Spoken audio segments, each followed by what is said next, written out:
जशी वाहतूक पूर्ववत सुरळीत चालू होईल घाटातली त्यानंतर आपण लगेचच फेऱ्या सुरू करू.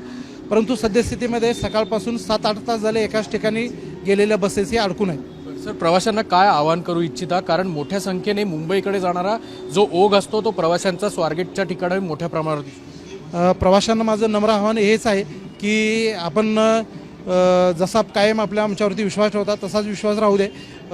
दिवसभरामध्ये हे जे घटना घडलेल्या आहेत त्यामुळे आपल्या फेऱ्या थांबलेल्या आहेत. वाहतूक सुरू केल्यानंतर आपण आवर्जून आमच्या सेवेचा लाभ घ्यावा आणि आता ही गैरसोय झाली आहे त्याबद्दल आम्हाला सहकार्य करावं आणि महामंडळाला सहकार्य करावे ही आमचं आव्हान आहे. स्वारगेटवरनं मुंबईच्या दिशेने मुंबईतल्या कुठल्या कुठल्या ठिकाणी एस.टी जातात आणि करंट स्टेटस जरी आत्ता रद्द केले असल्या तरी आपलं कोऑर्डिनेशन त्या ठिकाणाहून कसं सुरू आहे? अपेक्षित ETA कधीपर्यंत आहे? कधीपर्यंत ही सेवा पूर्ववत होण्याची शक्यता आहे? सर, आपल्या स्वारगेटहून ठाणे, दादर, बोरिवली, कल्याण, भिवंडी म्हणजे मुंबई साईडला जाणाऱ्या फेऱ्या जात आहेत त्या आपल्या ठप्प आहेत. बाकीच्या फेऱ्या आपल्या पूर्ववत म्हणजे व्यवस्थित सुरळीत चालू आहेत.